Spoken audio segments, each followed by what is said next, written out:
Hello, good morning, students. Today I am going to start the verbal communication. Yesterday we were discussing about the verbal communication and oral communication. Now we will see into the details. Verbal communication means what? Any communication that makes use of words, whether it written or spoken, can be said to the verbal communication. As Bartle and Martin put it, verbal communication is the written or oral use of word or communicate. So all business organizations make the extensive use of both oral and written communication. Here, verbal communication means written and oral communication. Whenever the words are used, it is called verbal communication. Oral communication. What is oral communication? When we communicate with the help of spoken words, we call it oral communication. Thus, the conversation, meeting, conferences, interviews, training session, speeches, public address system, announcement, radio speeches, telephone talk, public speaking are all forms of oral communication. For the businessman, it is very important that he should be able to communicate effectively with the spoken words as written communicate takes up more time. And oral can be used effectively to inform, satisfy, praise, criticize, please, inquire, and variety of the other purposes. So, what is the oral communication? Oral communication means that interviews are taken, speeches, radio speeches, announcement, public speech addresses, or public address system, the training section, conferences, meetings. These are called oral communication. Okay, so oral communication is used to inform the person or inform the people effectively to satisfy them, praise them, criticize them, inquire them. So here we can see that advantages of oral communication. What are the advantages? The first point is it is interpersonal and therefore it improves the understanding and clarity between the partners in the conversation. Whenever the oral communication is going to be done, at that time the two partners or more than two partners that will be done. So it improves the understanding and clarity. It offers the immediate feedback to make the speedier decision. So you can give the feedback. You can give the feedback quickly. It saves the time and cost and effort required by the other forms of communication. So it saves the time. So whenever the oral communication is going to be done at the time that it saves the time because the persons are in face to face, they are talking to each other, so that's why it is also flexible to allow the challenges in the decision. Sometimes the decisions are changed. Okay, so it allows. Then without it, the teamwork and the group dynamics are not possible. So whenever the oral communication is going done at that time, the teamwork or without oral communication, teamwork and group dynamics will not be possible. The oral communication is effective in the problem solving. Just like many disputes, conflicts, differences are resolved by talking them over. कि जैसे हम सबको पता है कि oral communication जब सामने सामने बात होती है तो वो मुंह पे ही बोला जाता है, तो उससे ज़्यादातर हम बोलते हैं कि जो रूमर्स होता है या जो बढ़ा चढ़ा के बोलते हैं उससे तो बेटर है कि हाँ सामने ही बोला जाए. Then disadvantages of the oral communication. As the business is formal and highly organized, depends on the oral communication alone may lead some problems and difficulties. Sometimes it happens that at every coin has a two sides. The same way that whenever the business, that oral communication is going to be done, formal communication is going to be done, some problems may create. That conversations are generally casual and less organized than the forms of written communication. So, what is the difference between oral and written communication? Written communication means these are the written records, and oral communication means less organized rather than the written communication. Therefore, they cannot be rely on the authentic records. Yes. So, oral means sometimes the message will be conveyed orally. So, that is not the recorded on the written. Okay, so that is the difference. That recording speech on slide raises ethical issues. Recording speech on slide raises ethical issues. The speaker may shift his or her stand when mistakes occur while speaking or when criticism are directed against the speech. So, what is the recording speech? What is the recording speech? What happened that at that time the speaker sometimes do the mistakes or does the mistake while he is speaking. So sometimes that he is criticizing that against another person. So sometimes this may be sly raises on the ethical issues. Speeches are not often used as a legal record, except in the investigation task. Yes, whenever the speeches are more important, whenever the investigation task means for example, we can say that the police inquiry or something happened wrong happened at that time that investigation task is done at that time these speeches are the legal record. Even here the tabs are suspect as they are prone to be fed. So it happens that sometimes that tabs are also suspect. Okay, so in the investigation task. While speech is the time saving in the brief interaction of day to day transaction, lengthier speeches in the meeting are time consuming and often then of unfruitful. While speech is the speech is the what we can say that the speech is the interaction, day to day interaction or transaction. Then the lengthy speech in the meetings are the time consuming. Yes, whenever the lengthy speech is given it is the time consuming because it takes the time and oftener that not unfruitful. So whenever that the person is going to speak, he speaks in his own manner, but he never think about the or suppose he starts speaking, but he never think about the audience, okay, or audience mode. So it makes unfruitful to everyone. So now we will see the guidelines for making oral communication effective. How can we make our oral communication effective? The first point is clear pronunciation. Poor voice control and poor pronunciation act as a barrier to the communication and also they distract the attention from the message itself. The Indian languages being phonetic do not pose the great problem as English does from the point of view of pronunciation. The student who aspire to speak English properly should try to cultivate the received pronunciation, the pronunciation of the educated people in the south of England.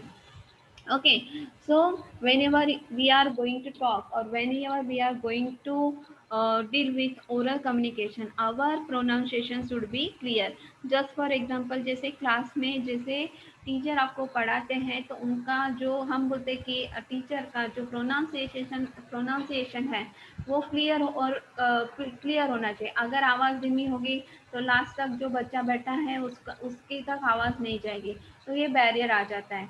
Okay, और फिर वो अपने message से या कुछ जो बता रहे हैं उससे वो डिसअट्रैक्ट हो जाता है कि जैसे हमारी इंडियन लैंग्वेजेस होती है तो वो फोनेटिक में है और इंडियन लैंग्वेजेस फोनेटिक में होते हैं जिसे हम कोई भी बोलते हैं, कुछ भी बोलते हैं. तो इसकी वजह से क्या होता है जब हम इंडियन लैंग्वेजेस बोलते हैं तो उसका फोनेटिक ठीक से हमें समझ में आता है.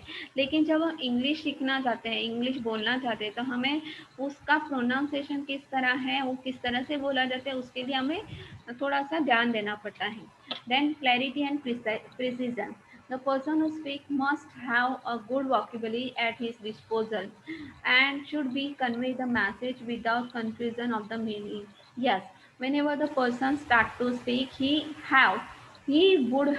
must have that good vocabulary because जितना आपके पास शब्दकोश ज़्यादा होगा उतना आपका स्पीच अच्छा रहेगा. Then brevity. The speaker should use only the number of words necessary to convey the meaning. The over communication is one of the commonest defects of the oral communication. Brevity means यहाँ पे क्या बताएं कि ज़्यादा oral communication जैसे मैंने बोला कि टाइम कंज्यूमिंग हो जाए या हम उसको बोलते हैं कि जब बोलने वाला अपनी ही जब धुन में चला जाता है या सामने वाला का सोचता नहीं है तो वो हम बोलते हैं कि वो जो होता है वो ऑडियंस के लिए ठीक नहीं होता है. Okay, now we will see ahead.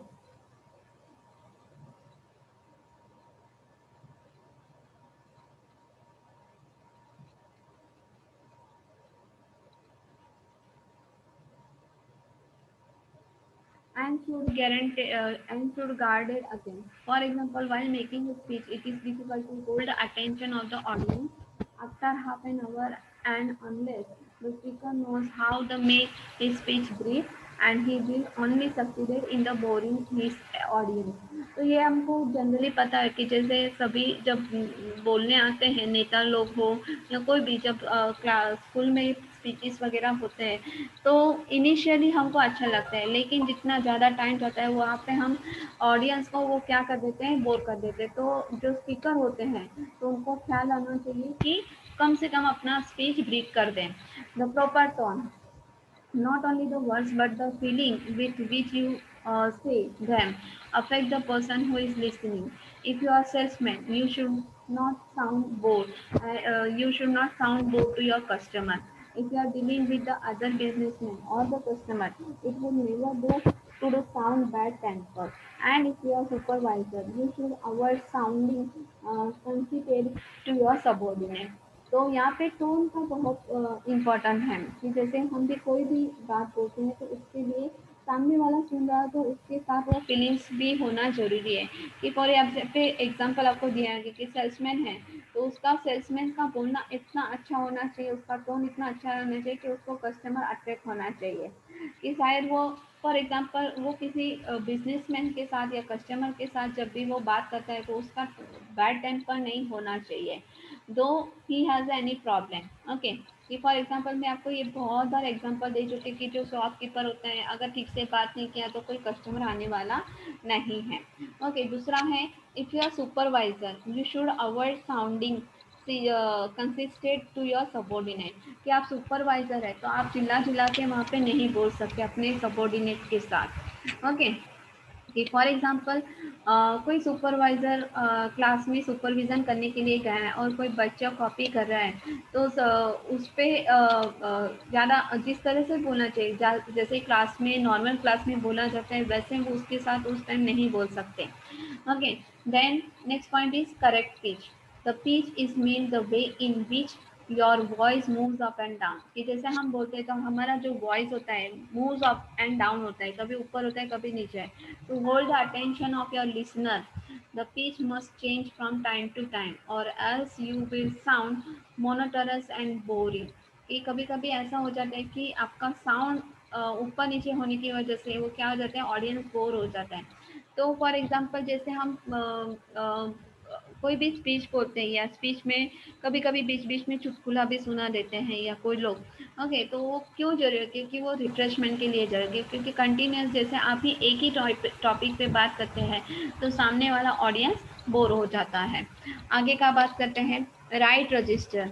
Bye right register we mean using the right style and the vocabulary to suit the situation and the listener. The people use the different resistance depending on their social, cultural, and educational background. An effective oral communication An effective oral communicator try to address his speech according to the requirements of his listeners. According to the one expert, the oral communicator that tunes into the listener's wavelength by subtly and perhaps unconsciously adjusting his vocabulary, loudness, speed of deliver and accent. So right to register means उसका मतलब क्या होता है कि right style and vocabulary suitable to the situation and the listener। कि for example जैसे हम बोलने का जो तरीका होता है कि कभी कभी हम जब मैयत में चले जाते हैं तो हमें पता नहीं होता है कि, या कुछ लोगों को इतना पता नहीं होता है कि क्या बोलना चाहिए या किस तरह से बात करना चाहिए। सो राइट स्टाइल वहाँ पे होना चाहिए, राइट वॉकेबुलरी होना चाहिए, जैसा सिचुएशन रहता है वैसा वहाँ पे बोला जाता है।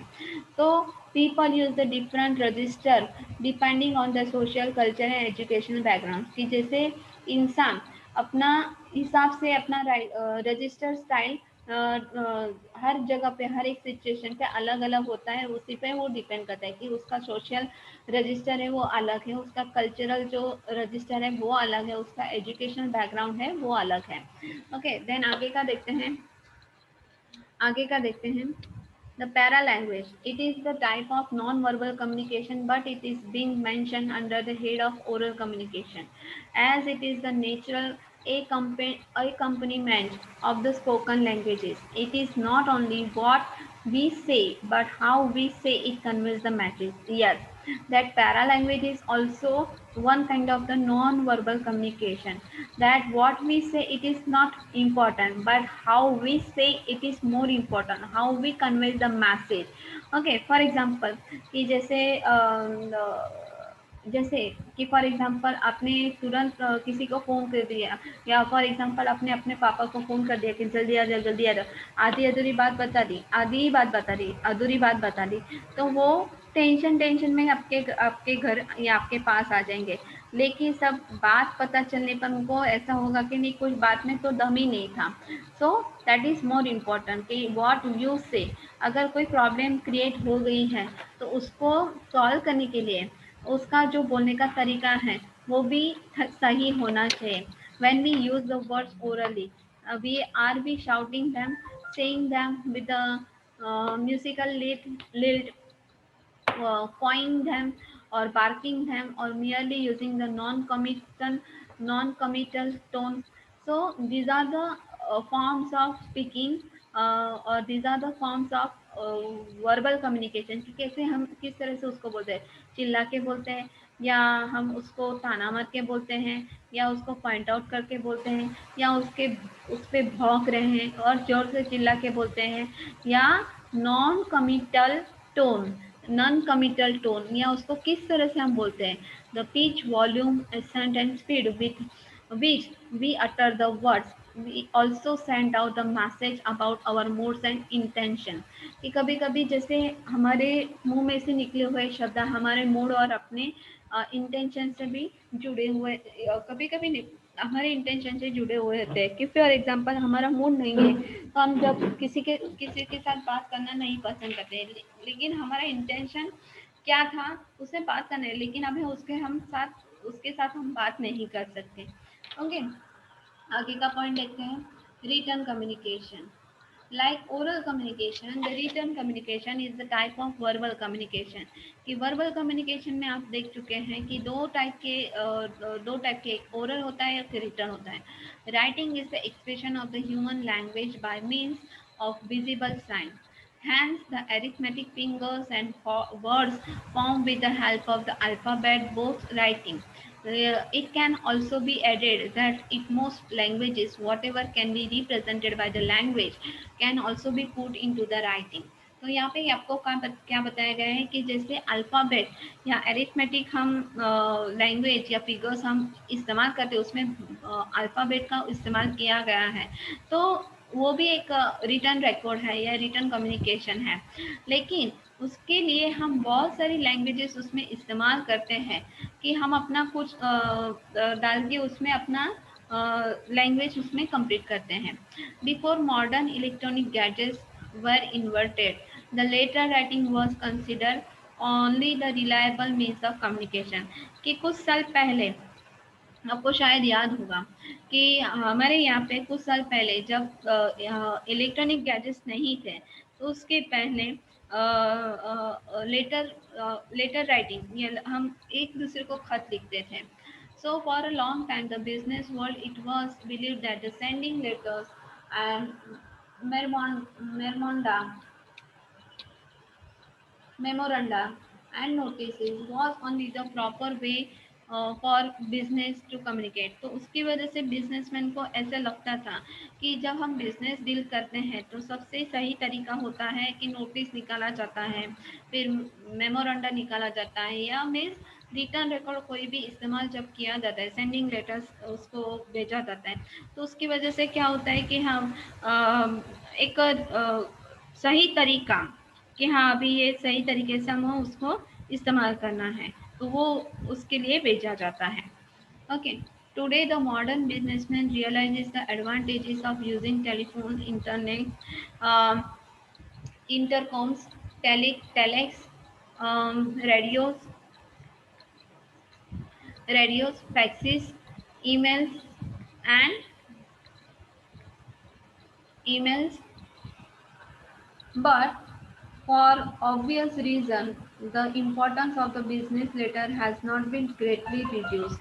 So आजकल के ज़माने में कितना भी आप इस्तेमाल कर ले, टेलीफोन इस्तेमाल कर लें, या फैक्स इस्तेमाल कर लें या ईमेल्स इस्तेमाल कर लें, रेडियो इस्तेमाल कर लें, टेलेक्स इस्तेमाल करें, लेकिन जो पहले से चलता आ रहा है कि जहाँ एक नोटिस निकलना चाहिए या जो रिटर्न रिकॉर्ड होना चाहिए, बिजनेस लेटर होता है, वो बिजनेस में आज भी हमें दिखाई देता है. The written communication of which business letter is only the part that has the definite and the distinct advantage of oral communication. Then different types of the written communication. Different types of written communication मतलब क्या, कौन से प्रकार हैं उसके. तो सबसे पहले आते हैं, देखते हैं आगे. Though the written letters is chief type Though the written letter is chief type of business communication that the businessman uses, it is not only the one. It is not only the one. यहाँ पे क्या बताया गया है, just minute.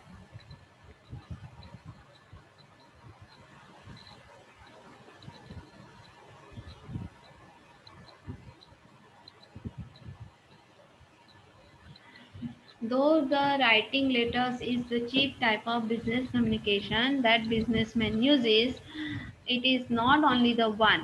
कि जिस तरह से बिजनेस लेटर लिखे जाते हैं वो कोई एक टाइप के नहीं होते हैं, लेकिन वो हम बोलते हैं कि उसके हर एक अलग फॉर्म होते हैं, अलग टाइप के होते हैं. ओके, तो आगे देखते हैं. The effective executive businessman must know how to write and evaluate the other types of written communication like memos, memorandums, mailgrams, telegrams, cablegrams, advertising copy, legal and semi-legal notices, pamphlets, handbills, booklets, journalist writing for the newspaper, magazines, house organs, bulletins, books and journal and brochures.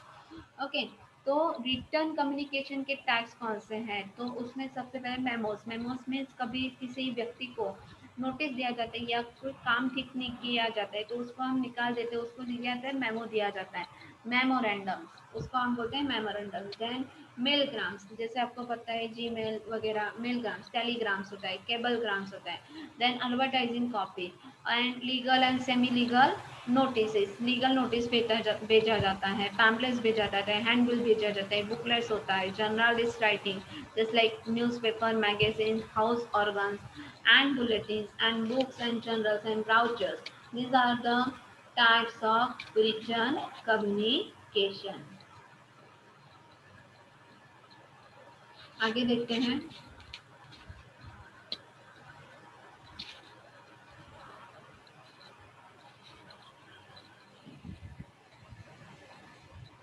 आगे देखते हैं.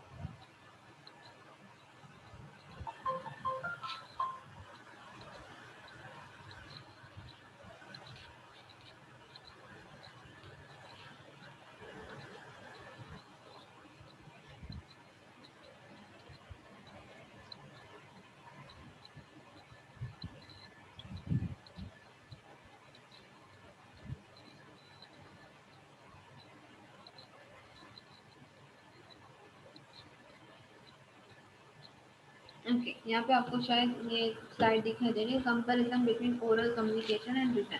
सो we can see the difference between oral communication and written communication. Oral communication means what? No record. It has the little value from the legal point of view as there is a permanent record or proof or what has been said. Even the tape recordings are always not accepted in the law courts. Okay. So oral communication में जैसे आपको मैंने अभी बताया कि जो वहाँ पे टैप रिकॉर्डिंग होते हैं उसको भी लीगल नहीं माना जाता है. Then written communication. Written communication क्या है, तो written communication is a permanent record. It can be filed for the years as evidence of the transaction और द एग्रीमेंट. कि कोई भी एग्रीमेंट हो या ट्रांजेक्शन हो, कि फॉर एग्जांपल जैसे रिटर्न रिकॉर्ड होता है, फॉर एग्जांपल बर्थ सर्टिफिकेट, ऐसे बहुत सारे डॉक्यूमेंट्स होते हैं ओके, बर्थ सर्टिफिकेट जैसे लिविंग सर्टिफिकेट, जैसे फॉर एग्जांपल हमारे घर के रिकॉर्ड्स होते हैं, लाइट बिल होता है, टेलीफोन बिल होता है, पानी का टैक्स होता है, उसका बिल होता है, ये सब जो होते हैं डॉक्यूमेंट्स होते हैं, ट्रांजेक्शन किए, बैंक का कोई व्यवहार किया है तो ये पूरा एग्रीमेंट किया है तो उसका रिटर्न रिकॉर्ड होता है। The letters and documents that are signed have that additional advantages from the legal point of view. Sometimes oral communication की बात करते हैं, यहाँ पे आते हैं समटाइम्स मिसअंडरस्टूड, कि ओरल कम्युनिकेशन करते करते क्या होता है कि फॉर एग्जांपल टोन्स या वॉइस अप और डाउन होने की वजह से वो मिसअंडरस्टैंडिंग हो जाते हैं। मुझे मुझे ये बोलना नहीं था, मेरा बोलने का ये तरीका नहीं था। Words are understood as soon as they are spoken and the speaker speaks at fairly brisk pace. Okay, कि हमें ये बोलना ही नहीं था लेकिन उससे ये भुला गया। ओके, देन रिटर्न रिकॉर्ड में क्या होता है कि लेस लाइकली मिसअंडरस्टूड, कि जो रिटर्न रिकॉर्ड होता है वो परफेक्टली लिखा हुआ होता है तो उसमें मिसअंडरस्टैंडिंग का कोई चांस नहीं होता है। इन the case of doubt it can B read again, कि अगर हमको डाउट भी है तो हम उसको दोबारा पढ़ सकते हैं। Feedback, that feedback is usually immediate in oral communication, words are received as soon as they are spoken.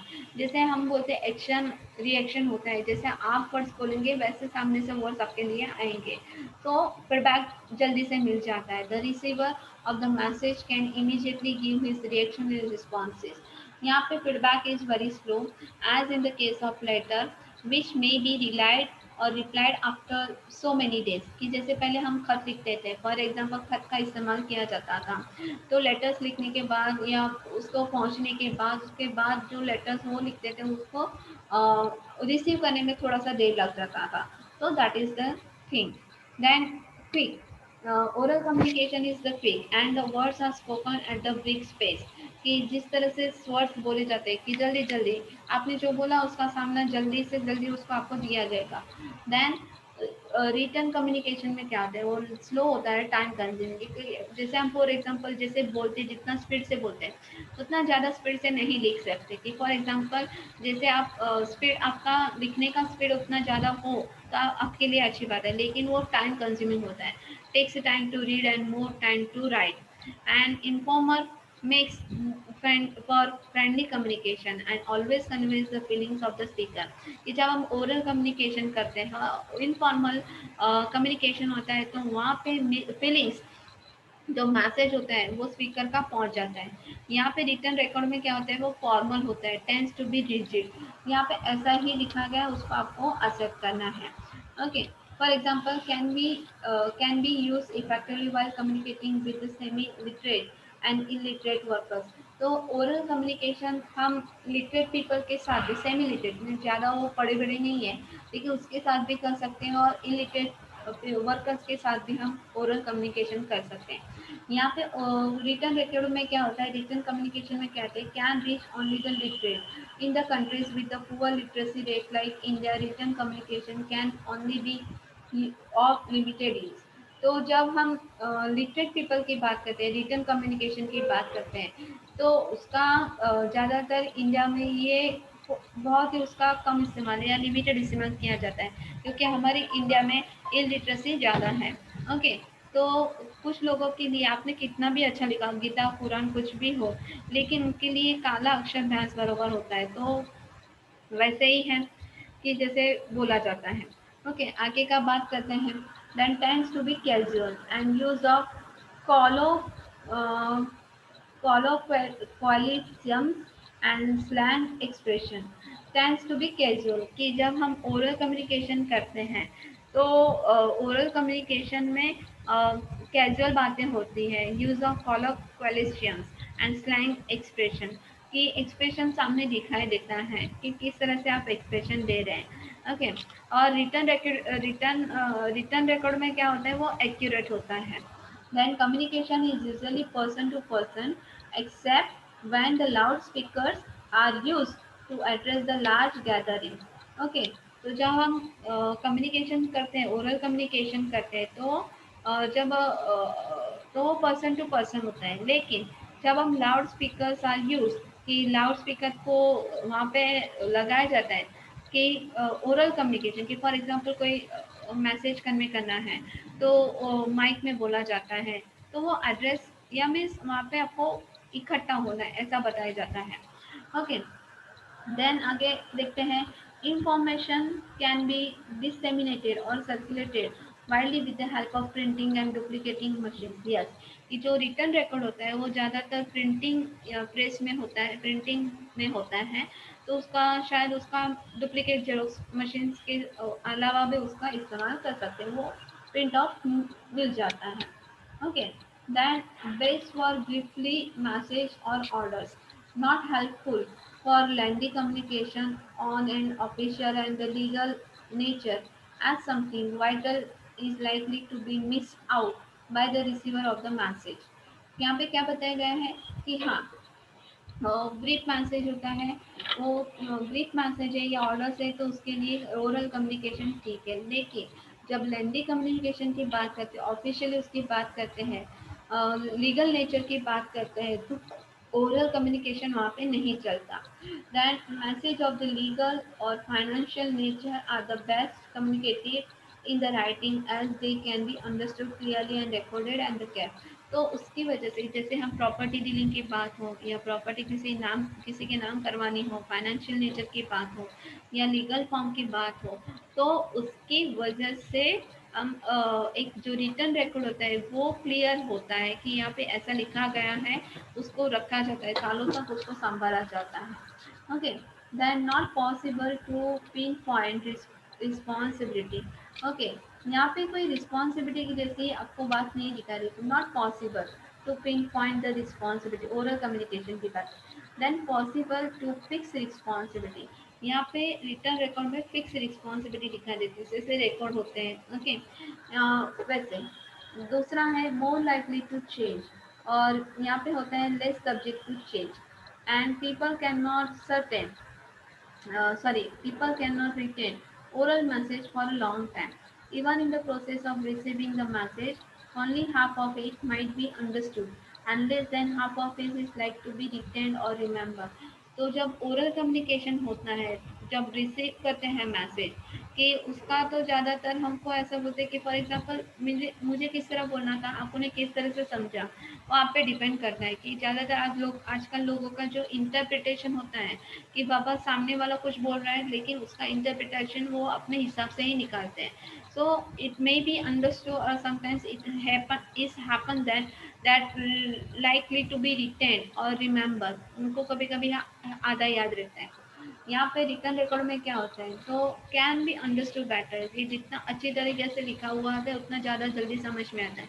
The written reader can take his own time to understand and also go through its many times as he wants. जब written record के जैसे for example कोई भी हम book पढ़ते हैं, तो book पढ़ने के लिए हमें सपोज एक बार समझ में नहीं आया, हम दूसरी बार पढ़ते हैं, दूसरी बार समझ में, तीसरी बार पढ़ते हैं, means the reader can take his own time, reader can take his own time, ऐसा ही हमको यहाँ पे दिखाई देता है। आगे देखते हैं, it makes the communication confidential and the secret information possible, that there are many things that cannot be put down in the writing. For such delicate and confidential matters, oral communication is the best. Yes, कि जब confidential और secret information आपको share करनी हो तो oral communication का आप इस्तेमाल कर सकते हैं, लेकिन हर एक चीज़ जो कॉन्फिडेंशियल या सीक्रेट होती है हम उसको रिटर्न रिकॉर्ड में दाखिल नहीं कर सकते हैं। एंड रिटर्न रिकॉर्ड में क्या it is very difficult to maintain the secrecy. Yes, उसमें सीक्रेसी को मेंटेन करना बहुत मुश्किल हो जाता है।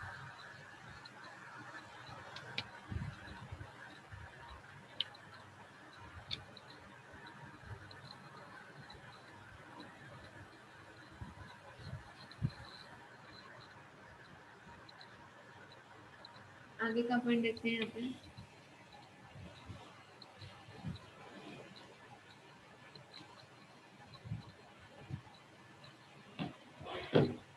और भी है आगे पॉइंट्स, ये देखिए यहाँ पे।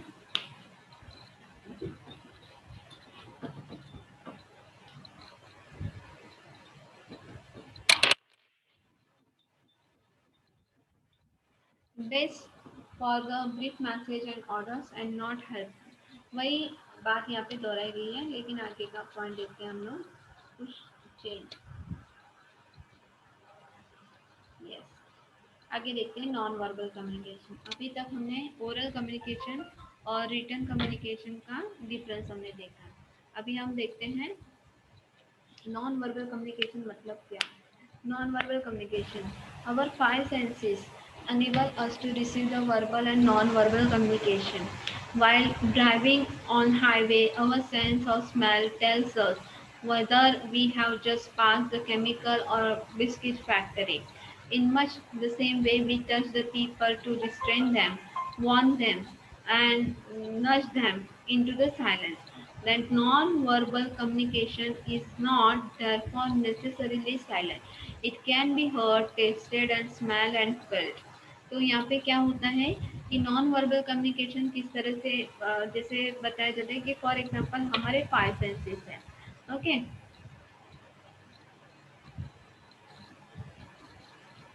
हमारे फाइव सेंसेस है, वो फाइव सेंसेस से हम अपना नॉन वर्बल कम्युनिकेशन हम इस्तेमाल कर सकते हैं। जैसे फॉर एग्जांपल कि अगर आप ड्राइविंग कर रहे हैं और आप किसी जगह से कि फॉर एग्जांपल फैक्ट्री से पास है तो उसका जो बैड स्मेल होता है तो हमको समझ में आए वो किस तरह से कि फॉर एग्जांपल नाक में हमें समझ में आ जाता है। ओके, अगर आप किसी को थामना चाहते हैं या किसी को वार्न करना चाहते हैं तो आप उसी तरह से आप वहाँ पे उससे बात करेंगे। ओके, कि उसको कौन शांत करना है, उसको शांत की भाषा में शांति से बोलना उसके साथ, तो हम उसके साथ ऐसे ही बात करते हैं। ओके, आगे देखते हैं non verbal communication is not therefore necessarily silent. It can be heard, tasted, smell and felt. कि जरूरी नहीं कि उसमें हमेशा साइलेंट होना चाहिए, लेकिन उसको for example we can be heard, tasted, smell and felt. ये आपको समझ में आ रहा है। आगे का देखते हैं Barto and Martin define the non verbal communication. Non verbal communication, non-verbal communication, the communication by means of elements and behavior that are not coded into the words। कि यहाँ पे जब कम्युनिकेशन की बात होती है तो कम्युनिकेशन में एलिमेंट और behaviours are not coded into the words, उसमें वर्ड्स में नहीं बता सकते। They go on to the और that non-verbal aspect of communication account for the 65 to 93% what is communicated. According to the another expert, words you say are less than 10% of the message. Mary Muncher defines the non-verbal communication as any message you give other than the literal interpretation of your words, the way you move, speak and appear। तो यहाँ पे हर एक जो हम बोलते हैं कि इंसान का वर्बल कम्युनिकेशन या नॉन वर्बल कम्युनिकेशन कैसा होना चाहिए, तो उसके लिए यहाँ पे एक डेफिनेशन दिया गया है। एक ने क्या बोला कि अगर हम यहाँ पे कि इसमें बिहेवियर और हम बोलते हैं कि एलिमेंट्स डाला जाए वर्ड्स में तो वो ज़्यादातर ऑड हो जाएगा। 65% 93% वो कम्युनिकेशन क्या रहेगा कि वर्बल एस्पेक्ट हो जाएगा। Okay, non verbal aspect of communication account 65 to 93% what is communicated में जितना बोला जाता है उससे ज़्यादातर 65 और 93% हमको समझ में आ जाता है। ओके, नॉन वर्बल कम्युनिकेशन की बात करते हैं। According to the another expert कि जब हम वो कोई भी वर्ड्स बोलते हैं तो उसका 10% मैसेज हमको बताया जाता है।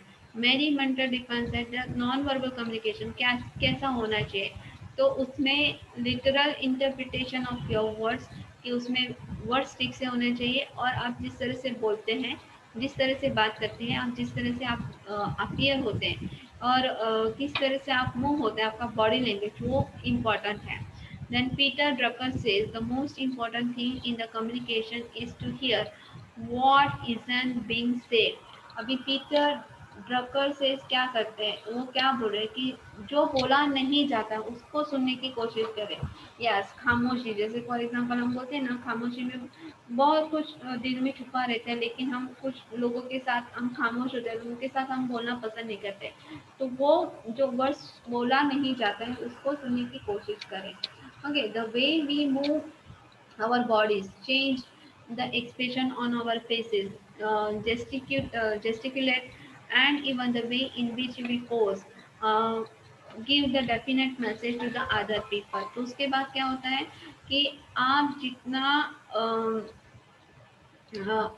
आप जितना हम क्या बोलते हैं कि अ, हम अपना इस एक्सप्रेशन कैसे रखते हैं या एक्सप्रेशन इस्तेमाल करते हैं, हमारे जेस्चर्स कैसे होते हैं, कि हम किस तरह से पोज देते हैं, ओके किस तरह से बोलते हैं, डेफिनेट मैसेज दूसरों को देते हैं, वो हमारे बॉडी लैंग्वेज पे डिपेंड रहता है। और ऐसे message, the message which are not put into the words we call them on coding, कि कुछ बातें हम नहीं बता सकते तो उसको हम क्या बोलते हैं, अनकोडेड बोलते हैं। And important point two remember the non verbal communication is that often companies oral communication, यानी जो कंपनीज में होता है तो वो ज़्यादातर ओरल कम्युनिकेशन पे डिपेंड रहते हैं। And another feature of a that we are communicating non-verbally most of the time by the way we walk, see, sleep and behave। तो हम नॉन वर्बल कम्युनिकेशन का हम क्या कब इस्तेमाल करते हैं, जब हम चलते हैं, हाँ वॉक पे चलते हैं, बैठते हैं, सोते हैं, और वैसे ही हमारा वहाँ पे जब घर की बात कर रहे हैं, ओके। तो नॉन वर्बल बिहेवियर और बार भी ज़्यादातर हम नॉन वर्बल कम्युनिकेशन ऑफिस में इस्तेमाल नहीं करते। So we shall stop here.